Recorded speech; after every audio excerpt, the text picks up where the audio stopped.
बकुल से आज बात करनी पड़ेगी, चाहे कुछ भी हो। बकुल से बात करनी ही पड़ेगी।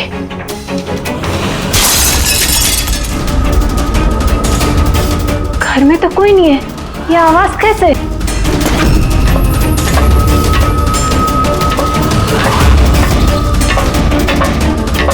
कीर्ति, बकुल, तो कुछ बोलता क्यों नहीं है? कीर्ति, भैया, कीर्ति,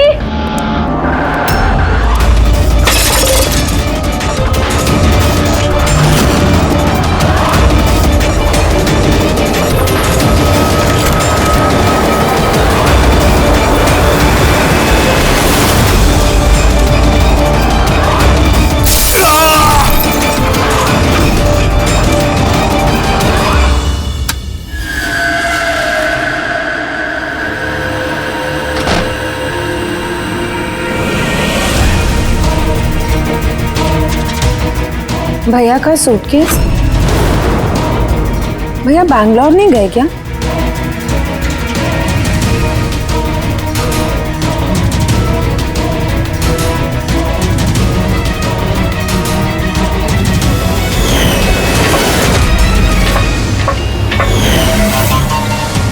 भाभी भी वापस आ गई।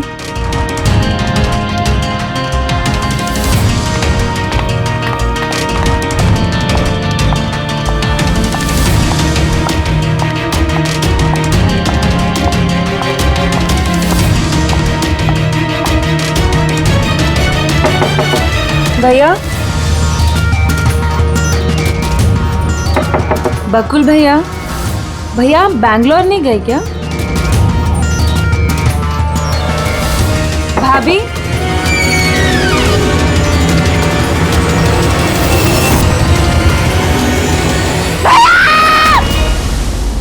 देखो कीर्ति, ये खून का मामला, एक बार फिर से सोच लो। क्या तुमने जो कुछ भी कहा वो सच है?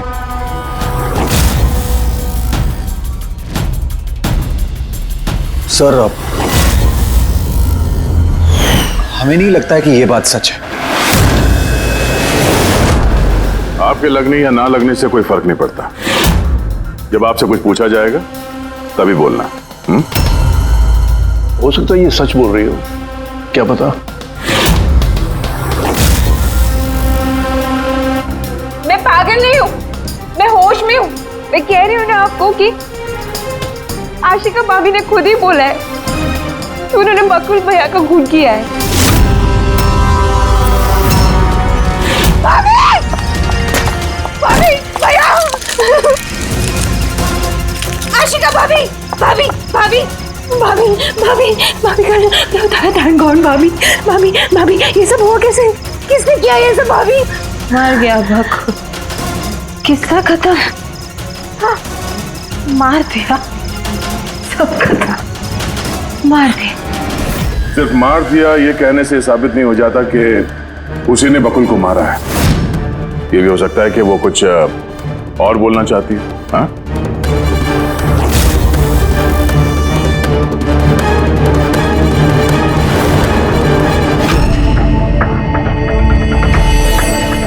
एक बात बताओ, जब बकुल का खून हुआ उस वक्त तुम सब लोग कहां पर थे? कहां थे तुम लोग? मैं और नितिन तो एक दोस्त की शादी में खंडाला गए थे। कीर्ति का कॉल आया और हम भागे चले आए। मेरी बिजनेस मीटिंग थी होटल क्रिट्स में, वहाँ एक क्लाइंट के साथ डिनर था। जैसे ही नितिन का फोन आया तो मैं यहाँ पर चला आया। और आप कीर्ति, आप कहां थी? मैं बाहर गई हुई थी। कीर्ति बाहर गई थी, चाचा जी क्लाइंट के साथ मीटिंग में थे और आप दोनों खंडाला गए थे। उस वक्त बकुल और आशिका घर में अकेली थी, है ना? बकुल भैया भी बैंगलोर जाने वाले थे, उनकी 11 बजे की फ्लाइट थी और आशिका भाभी तो पार्टी में गई थी। आप सब घर में नहीं थे तो फिर बैंगलोर जाने वाला बकुल वापस क्यों आया घर पे? और ये आशिका, वो पार्टी से वापस क्यों आई? तो वो आप जाकर आशिका भाभी से पूछिए ना कि वो इतनी जल्दी वापस क्यों आ गई। वो तो घर पे ये बोलकर गई थी ना कि वो सुबह वापस आएंगी। वो तो हम पूछेंगे उससे। फिलहाल आप बताइए, आप कहाँ गई थी बाहर? मेरी मदर बांद्रा रहती है, उनको अचानक फूड पॉइजनिंग हुआ था, मैं उनके पास ही गई थी और फिर वहीं से मैं आई।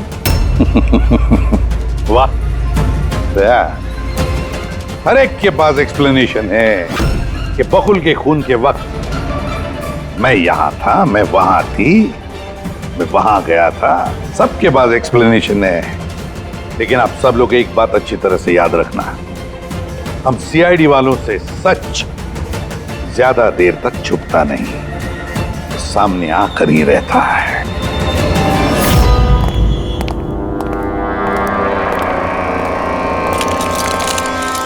हाँ जी, पूरी बॉडी में कांच के टुकड़े घुसे हुए थे। सर लुमिनॉल टेस्ट भी किया सर, यहाँ पे जो खून है इसके अलावा कहीं भी खून नहीं है। एक काम करो, घर की अच्छी तरह से तलाशी लो, देखो कोई ना कोई सबूत जरूर मिलेगा, है ना?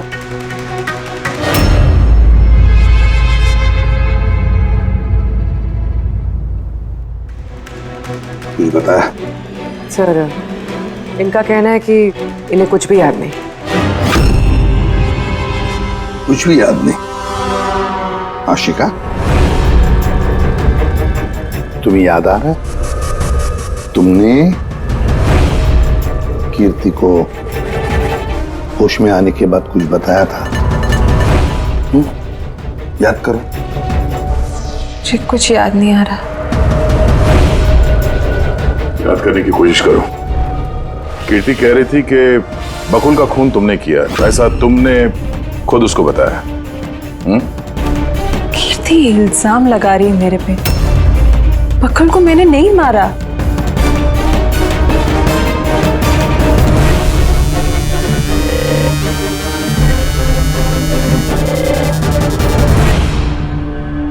सर, कहीं ये याददाश्त जाने की एक्टिंग तो नहीं कर रही है? हो सकता है, क्योंकि बकुल यहाँ कमरे में खून से लथपथ पड़ा है और इसके सर पे थोड़ा सा निशान है, बस। बेहोश हुई कैसे? वही तो, इससे सच उगलवाना पड़ेगा। कैसे उगलवाएंगे सर?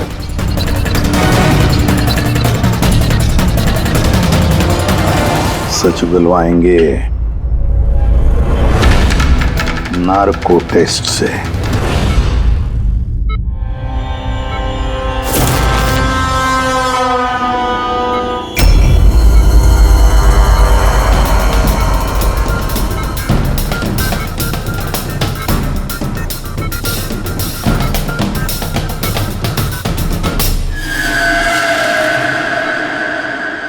अठारह अप्रैल की रात को जब आप पार्टी से घर लौटी तो क्या हुआ था?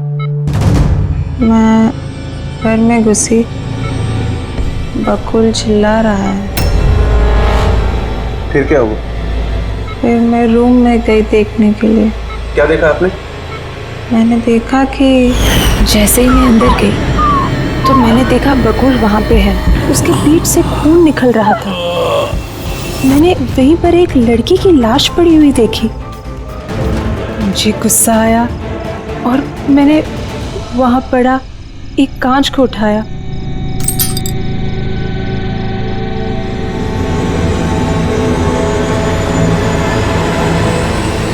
और बकुल को मार दिया। तभी मुझे मेरी गर्दन पे प्रेशर महसूस हुआ। मैं बेहोश होने लगी। बेहोश होने से पहले मैंने दरवाजे पे एक फिगर को देखा जिसने ऑरेंज फ्लोरेसेंट जैकेट पहन रखी थी। आदमी था या औरत थी? आदमी। ओके, फिर क्या किया उसने? वो मेरे पास आ रहा है, शायद मुझे मारना चाहता है। अच्छा आशिका, तुमने वहाँ किसी औरत की लाश को देखा था? हाँ, देखा था। औरत की लाश? वहां पर तो हमें किसी औरत की लाश नहीं मिली। हम तो बकुल के मर्डर की जांच कर रहे हैं। अब ये नया केस कहां से आ गया? कौन सी औरत की लाश है? कौन थी वो औरत? मुझे याद नहीं, सब धुंधला दिख रहा है। ये कहीं ये हमें गुमराह तो नहीं कर रही? समझ में नहीं आ रहा ये किस औरत की बात कर रही है, किस औरत की लाश की बात। आशिका, तुमने बकुल को क्यों मारा? क्यों मारा बकुल को? ठीक ही हुआ कि वो मर गया। वैसे ही जिंदा रहता तो मैं सड़कों पे धक्के खाती। हेलो, सड़कों पे धक्के क्यों खाते? बदचलन साबित करना चाहता था, तलाक चाहता था मेरे से। अच्छा, वो मरी हुई औरत, वो कौन थी? मैंने आपको कहा ना, मुझे याद नहीं वो कौन थी। देखो आशिका, हमें वहां पर किसी भी औरत की लाश नहीं मिली। तो फिर कहाँ गई होगी वो लाश? मुझे जब होश आया वो लाश वहां से जा चुकी थी। और वो फ्लोरेसेंट ऑरेंज कलर का जैकेट पहना हुआ आदमी? वो धुंधला धुंधला सा दिख रहा था, दरवाजे पे ही खड़ा था। शायद मेरे बेहोश होने का इंतजार कर रहा था।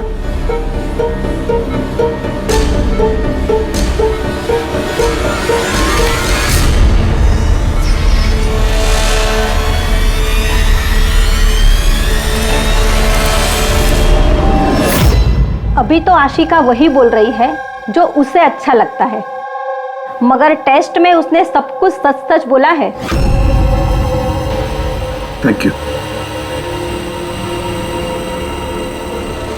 सर, अगर इसने नार्को टेस्ट में सच बोला है तो हमें उस मरी हुई औरत के बारे में पता करना पड़ेगा।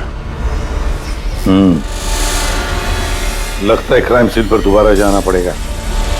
अच्छी तरह से फिर से चेक करते हैं, कोई ना कोई सबूत तो मिलेगा ही मिलेगा।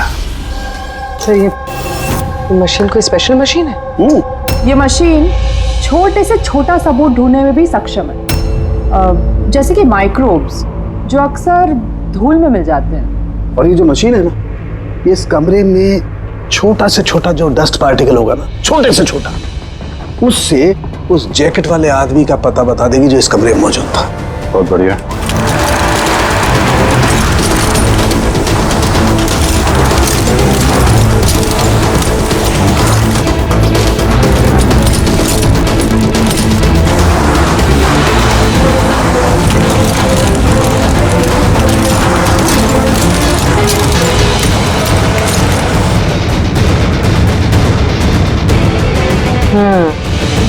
ये देखिए, जो हमारी नजरों से बच गया वो इस मशीन ने ढूंढ निकाला।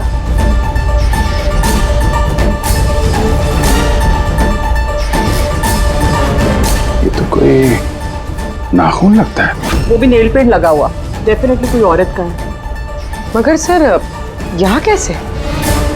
शायद भागा दौड़ी हाथापाई में किसी चीज से ठोकर लगी होगी और नाखून यहाँ पे रह गया। घर वालों का पता करो, इनमें से तो किसी का नहीं।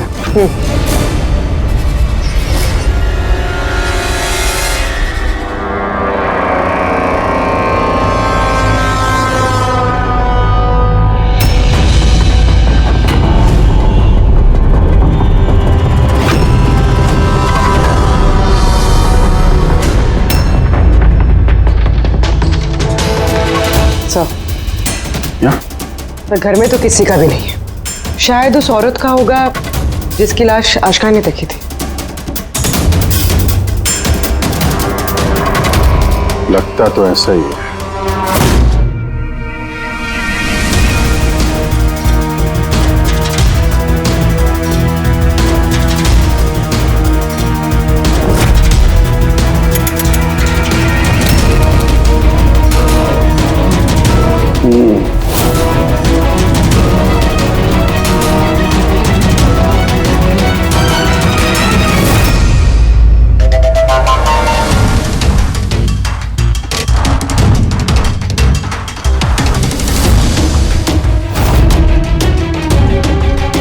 ये बात है तारिका। राइट। क्या पता चला इस नाखून का किसका है ये? सर, नाखून का डीएनए किसी भी फैमिली मेंबर से मैच नहीं हुआ। लेकिन एक बात पता चली बस, ये नाखून जिस किसी का भी है वो एक औरत है और उसकी उम्र 20 से 25 साल है। 20 से 25 साल की औरत। और एक बात, हाँ,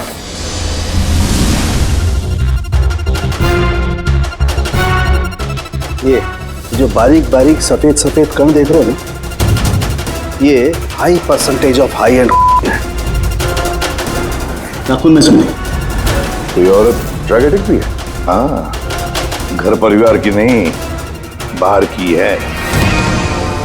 सर, कोई बाहर वाली वहां पे आई है तो किसी कार, ऑटो, टैक्सी वगैरह ही किया होगा।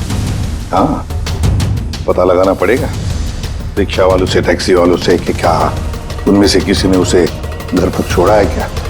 सर, वो आशिका बता रही थी कोई फ्लोरोसेंट ऑरेंज कलर की जैकेट पहने हुए आदमी था वहां पे। बेहोश होने से पहले मैंने दरवाजे पे एक फिगर को देखा जिसने ऑरेंज फ्लोरेसेंट जैकेट पहन रखी थी। वो कौन है, कहाँ से आया, कहाँ गायब हो गया, उसके बारे में भी पता लगाना पड़ेगा। और सर, जितने ड्रग पेडलर्स हैं उनसे भी पता करना पड़ेगा कि कितनी औरतें ये हाई एंड लेती हैं। अभिजीत, एक काम करो, रिक्शा वालों से, टैक्सी वालों से पता लगाओ क्या किसी ने इस औरत को घर पर छोड़ा था क्या, और मिसिंग पर्सन रिपोर्ट भी चेक करो। और दया, जाओ, शहर में जितने भी ड्रग पेडलर्स हैं ना, सबसे जाकर पूछताछ करो। देखो क्या वो किसी ऐसी औरत को जानते हैं जो हाई क्वालिटी इस्तेमाल करती है, और हम जाकर उन घर वालों से मिलते हैं, देखते हैं क्या कर रहे थे, कहाँ गए थे इस हादसे के वक्त।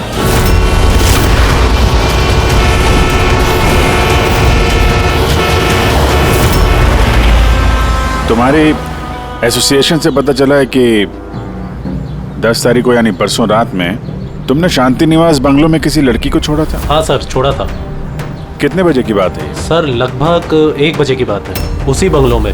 सर, बहुत नशे में थी वो और बार बार अपने हस्बैंड को गाली दे रही थी। अच्छा। जी सर।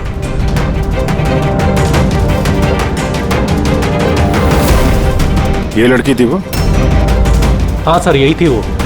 वहाँ बंगलों के आसपास कुछ गड़बड़ लगी क्या? नहीं सर, गड़बड़ तो कुछ नहीं लगी, सब कुछ नॉर्मली था। और एक कार खड़ी थी, एक बाइक, और सर एक गार्बेज वैन भी था।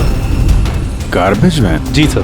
Sir sir sir sir sir sir, मैं भी एक लड़की को परसों शांति निवास बंगलों के बाजू में छोड़ा था। कितने बजे? सर, यही कोई 12:30 बजे के आसपास। और तुमने 1 बजे छोड़ा था? जी सर। ये लड़की थी वो? नहीं नहीं सर, ये लड़की नहीं थी। तो इसको तुमने 1 बजे छोड़ा और 12:30 बजे जिस लड़की को छोड़ा था उसको दोबारा देखोगे तो पहचान जाओगे? एकदम सर, बरोबर पहचान लेगा। गुड। सुनो,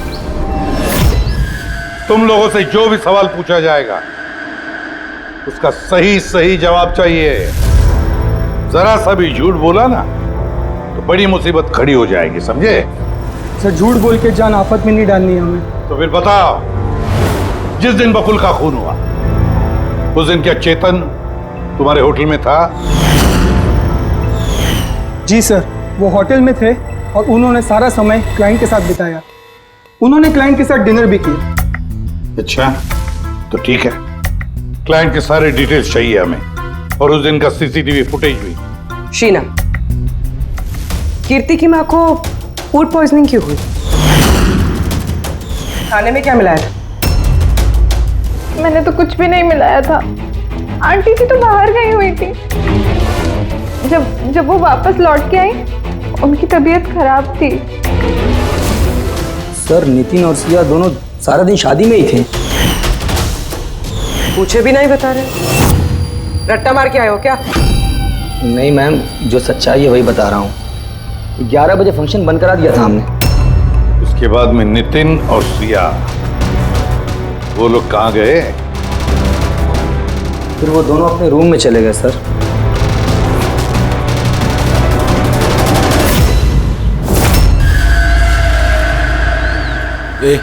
ये माल किधर मिलेगा?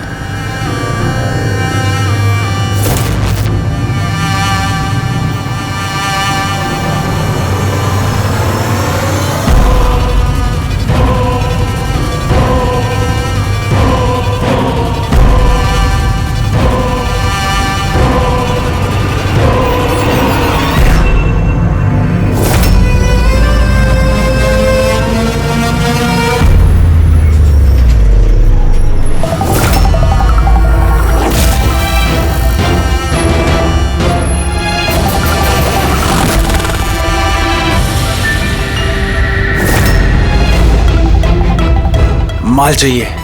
मिलेगा। कितना चाहिए और पेमेंट कैसे करेगा? पेमेंट माल इस्तेमाल करने के बाद। माल इस्तेमाल करने के बाद। भागने के बारे में ना सोचना भी मत। मेरे पास हर एक क्लाइंट की ना कुंडली है, कुंडली, और उस कुंडली में लिखा है कि मेरा क्लाइंट ओवरडोज से मरेगा या मेरी बंदूक की गोली खा के। मगर तेरी कुंडली में लिखा है जेल जाना। उन सब औरतों के फोन नंबर चाहिए हमें जिन्हें तुम ड्रग सप्लाई करते हो। जल्दी लाओ।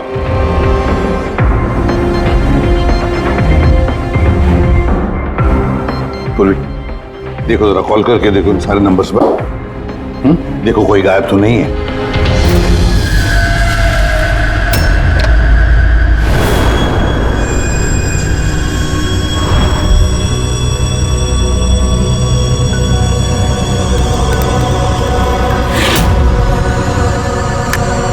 हेलो।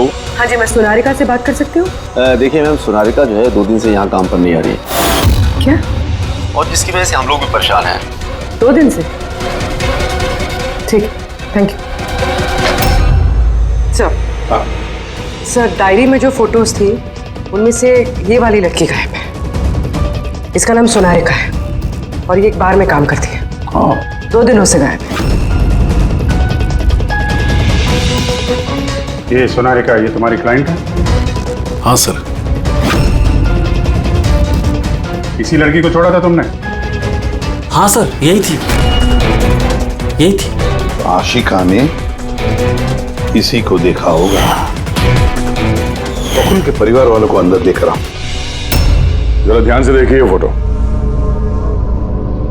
ये वो लड़की है जिसकी लाश आपके घर से मिली थी। आप लोग जानते हैं सर? हाँ?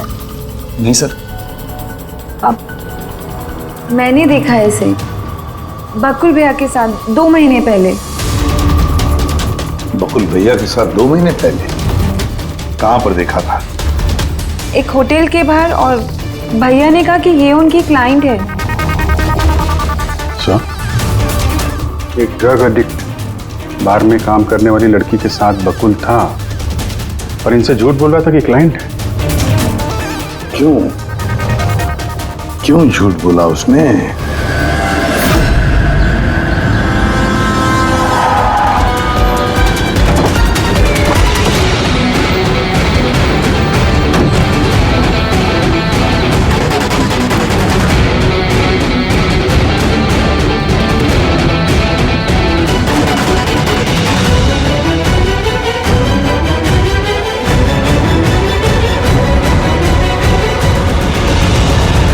ये सोनालिका यहीं पे काम करती थी ना?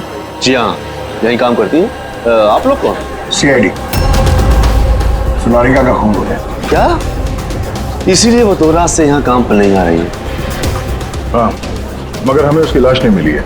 और के साथ साथ ये बकुल नाम का आदमी है, इसका भी खून हुआ। हम ये जानना चाहते हैं कि सोनालिका का इस बकुल के साथ क्या संबंध है? संबंध के बारे में तो नहीं पता, लेकिन हाँ, ये आदमी कभी कभी हमारे बारे में सोनालिका को लेने आता था।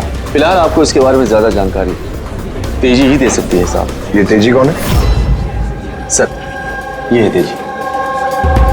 तेजी, सोनालिका तुम्हारी दोस्त थी। ये बताओ कि इस आदमी के साथ सोनालिका का क्या संबंध है? सर, सोनालिका का बकुल के साथ अफेयर चल रहा था। बकुल उसके सारे रईसों वाले खर्चे उठाता था, पर उसको हमेशा बकुल से कुछ ना कुछ शिकायतें रहती थी। कैसी शिकायत रहती थी? वो कहती थी कि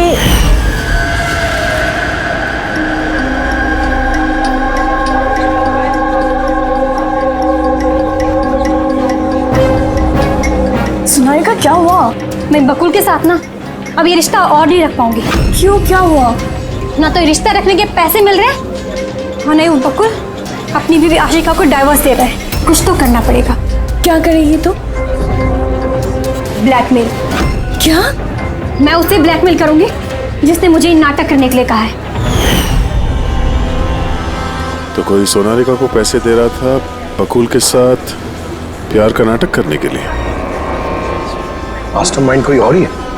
हाँ, और उसी मास्टरमाइंड ने प्लान किया और इस सोनालिका और बकुल को मार दिया। और आशिका का वहां पर आना प्लान में शामिल नहीं था। समझ में नहीं आ रहा है कि ये बकुल अपनी फ्लाइट छोड़कर घर वापस क्यों आया। और सर, अगर खूनी को बकुल की गर्लफ्रेंड को मारना ही था तो कहीं और भी मार सकता था। वहां घर पे क्यों क्यों किया? तो शायद खूनी को पहले से पता था कि बकुल के घर में कोई नहीं है, इसीलिए उसने धोखे से सोनालिका को वहां पे बुलाया और उसी समय बकुल और आशिका वहां पे पहुंच गए होंगे। ये हो सकता है। तो सर, लाश को घर से बाहर कहाँ लेके गए होंगे और कैसे? क्योंकि बकुल के घर की सारी गाड़ियां तो पहले से बाहर थी। खूनी अगर चाहता है तो क्या लाश के टुकड़े करके वो सूटकेस में भी ले जा सकता है, या फिर लाश के टुकड़े करके वो प्लास्टिक के थैलियों में भी डाल सकता है। कचरे की थैलियां हैं प्लास्टिक की। हाँ सर। एक कार खड़ी थी, एक बाइक, सर एक गार्बेज वैन भी था। क्या? रात के 1 बजे? रात के 1 बजे बंगले के बाहर एक कचरे की गाड़ी खड़ी थी? इसका मतलब है सर, ये खून प्लान था। ये खूनी गार्बेज वैन लेके आया था लाश को ठिकाने लगाने के लिए। और सर, ये फ्लोरेसेंट ऑरेंज कपड़े गार्बेज वैन वाले उसको पहनते हैं। सर, चेतन जिस कंपनी के बिजनेस डिनर पे गया था, ऐसी कोई कंपनी रजिस्टर्ड ही नहीं। मेरी बिजनेस मीटिंग थी होटल किड्स में। और कीर्ति की माँ ने बाहर कुछ भी नहीं खाया। मेरी मदर बांद्रा रहती है, उनको अचानक फूड पॉइजनिंग हुआ था, मैं उनके पास ही गई थी। फिर भी उसे फूड पॉइजनिंग हो गई। ठीक है, ये भी पता लगाना चाहिए कि जिस रात बकुल और सोनालिका का खून हुआ, उस रात खंडाला से कोई टैक्सी या प्राइवेट गाड़ी आई थी क्या बंगले पर? अपनी माँ की बीमारी के बारे में सच सच बताओ। उनकी मेड शीना का कहना है कि उनकी जो भी हालत थी घर के खाने की वजह से नहीं हुई। हाँ, ये सच है। उन्होंने घर का खाना नहीं खाया था, बल्कि वो तो ये बता रही थी कि वो ड्राइवर के साथ बाहर गई थी और कार में उन्होंने कुछ दवाई खाई थी। दवाई खाई? हाँ, हमारे ड्राइवर अमन का भी यही कहना है। तुम्हारा ड्राइवर अमन का? सर, उन सभी ड्राइवरों को साथ में लेके आया हूँ जो गार्बेज वैन चलाते थे। हमें एक गार्बेज वैन के बारे में पता चला है जो आधी रात को सड़क के बीचों बीच खड़ी थी, जिसमें लाश डाल के ले जाया गया। वैन का पता चल गया? सर्विलेंस कैमरे में वो वैन साफ साफ दिख रही है हमें। क्यों?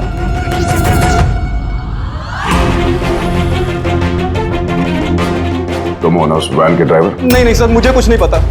मेरा भाई लेकर गया था सर उस वैन को। अब वो उसे कहाँ लेकर गया था और क्यों लेकर गया था मुझे कुछ नहीं बताया सर उसने। फोन लगा उसका? जी सर।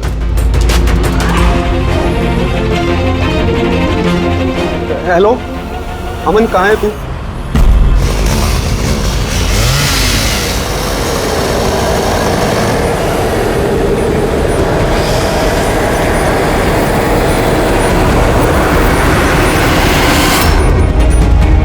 क्या भाई, कैसा है?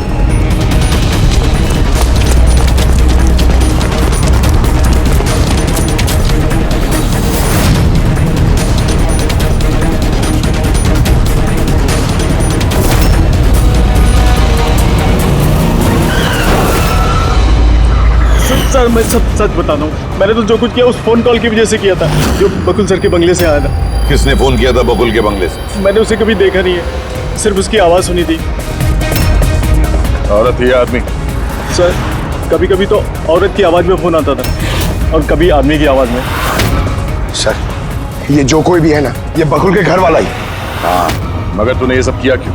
कोई फोन पे कुछ भी बोल देगा, तू कर देगा? हा? सर, मुझे लालच दिया गया था सर कि मेरे 5 लाख के कर्जे को चुका दिया जाएगा अगर मैंने उनकी बात मानी तो। सर, मैं लालच में आ गया था, मगर मैंने कोई खून नहीं किया सर। मैंने तो सिर्फ लाश को ठिकाने लगाया था सर। लाश कहाँ?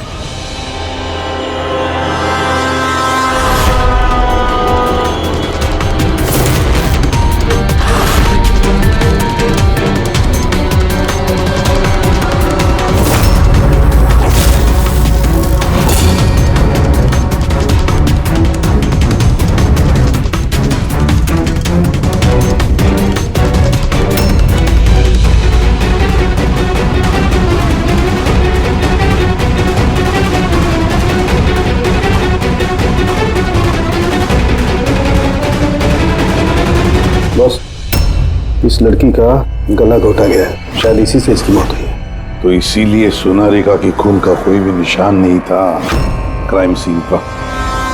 और उसके पैर के अंगूठे का नाखून भी उखड़ा हुआ है।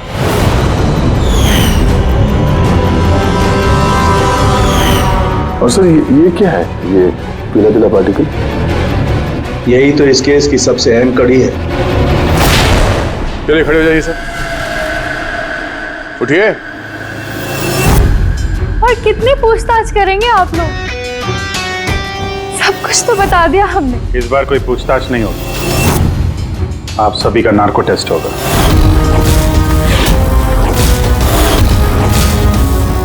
नार्को टेस्ट क्यों पर? क्योंकि आप में से कोई है जो सच नहीं बोल रहा।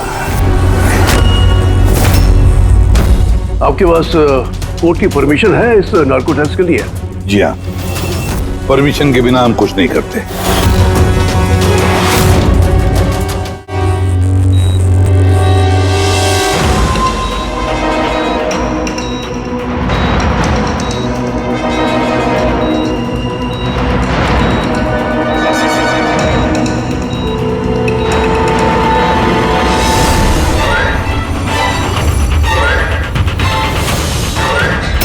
नींद आ रही है? जो मैं आपको बोलूंगी उसका सही सही उत्तर दीजिएगा, ठीक है? सोनारिका को जानती हो? हाँ। बकुल का अफेयर था सोनारिका के साथ, ये भी जानती है आप? हाँ, मुझे दोनों पे शक था। क्या आशिका ने सोनारिका का खून किया है? आशिका जानती नहीं थी सोनारिका को, तो खून कैसे करेगी? अभी आपको नींद आ रही है? हाँ। सोनारिका को जानते हो? नहीं। बकुल का अफेयर था सोनारिका से, ये जानते होंगे आप? नहीं।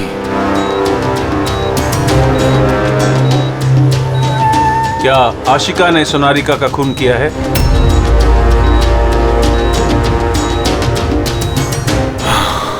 आशिका सोनारिका को जानती थी।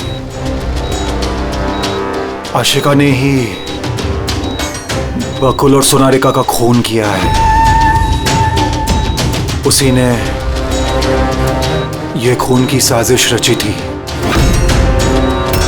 आशिका की हरकतें कुछ दिनों से काफी अजीब थी। ये बात मैंने बकुल को बताई थी। क्या हुआ सर? हुआ कुछ नहीं नितिन, सिर्फ इतना बताना था कि ट्रुथ सीरम के असर से इंसान सिर्फ उतना ही बताता है जितना उसे पूछा जाता है, ज्यादा कुछ नहीं बताता। अब बात यह है कि इंसान का दिमाग अपना मेमोरी शेयर करता है पर ओपिनियन नहीं देता, जैसे तुमने अभी दिया। अब सारी असलियत फटाफट बता दे, वरना असली वाला सीरम देना पड़ेगा तुझे। असली ट्रूथ सीरम मतलब ये कि हमने जो सीरम दिया था वो ट्रूथ सीरम नहीं था, ग्लूकोज का इंजेक्शन था। व्हाट? शक तो हमें तुम पे पहले से ही था, लेकिन सारी सच्चाई तुम्हारे मुंह से सुनना चाहते थे। नितिन, सब कुछ तुमने बड़ी सफाई से, बड़ी चालाकी से किया था, लेकिन सोनारिका के चेहरे पर जो हल्दी लगी थी ना, उसने तुम्हें पकड़वा दिया। वही हल्दी जो शादी के वक्त तुम्हारे हाथ में लगी थी। ये पीला पीला पार्टिकल दरअसल हल्दी है, और इस हल्दी में आटा और तेल भी मिला हुआ। आटा, तेल, हल्दी। चेहरे पे हल्दी नहीं है, सिर्फ यहाँ कदम के पास। कहाँ से आई होगी ये हल्दी? सर सिया बता रही थी कि वो लोग खंडाला गए थे शादी के लिए, और वहां पे हल्दी की रस्म में शामिल भी हुए थे वो लोग। बकुल 500 करोड़ का एम्पायर चला रहा था, वो एम्पायर जो मैंने सेटअप किया था, लेकिन वो मुझे ही उस एम्पायर से बेदखल करने की फिराक में था। तो फिर उससे बात करते थे, उससे समझाते थे। बात करने की कोशिश की थी सर, कई बार कोशिश की थी, लेकिन वो सुनता तब ना। भाई था वो मेरा, मैं नहीं मारना चाहता था उसे, लेकिन वो पूरा एम्पायर अपने नाम पे करवाना चाहता था। इसीलिए फिर मैंने भी एक प्लान बनाया। क्या प्लान बनाया? बकुल और आशिका के आए दिन झगड़े होते रहते थे। वो आशिका को छोड़ना चाहता था। मैंने सोनारिका को पैसों का लालच दिया और उससे कहा कि बकुल से झूठ मूठ का प्यार का नाटक करे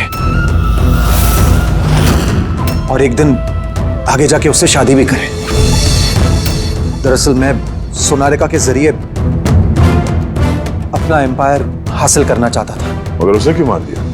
वो तो तुम्हारा साथ दे रही थी। शुरू में सर, लेकिन बाद में उसने मुझे ब्लैकमेल करना शुरू कर दिया। और इसलिए तुमने सोनारिका को धोखे से घर बुला लिया? हाँ सर। उस रात मैंने ऐसी सिचुएशन क्रिएट की जिससे कि सब लोग घर से बाहर रहे। मैं भी सिया के साथ खंडाला चला गया और जैसे ही सिया ने दवाई ली और सो गई, मैं फौरन टैक्सी पकड़कर यहां आ गया और अमन को बुला लिया। सोनारिका के घर पहुंचते ही, देखो सोनारिका, मेरी बात समझने की कोशिश करो। अगर बीच रास्ते में तुमने मेरा साथ छोड़ दिया तो मेरा पूरा प्लान चौपट हो जाएगा। हो जाए प्लान चौपट, मुझे कोई फर्क नहीं पड़ता। और वैसे भी मुझे उस बकुल में कोई इंटरेस्ट नहीं है और ना ही मैं उससे प्यार करती हूँ और ना ही मैं उससे शादी करना चाहती हूँ।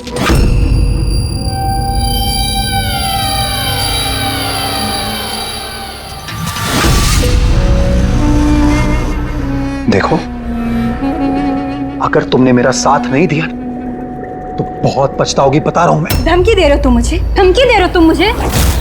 हाँ? ऐसा ही समझ लो।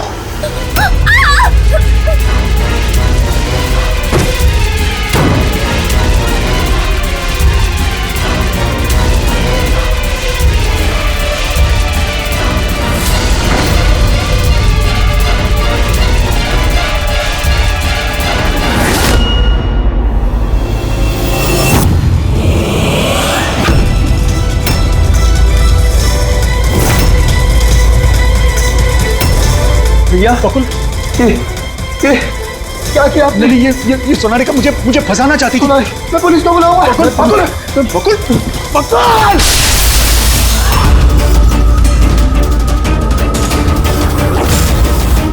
बकुल!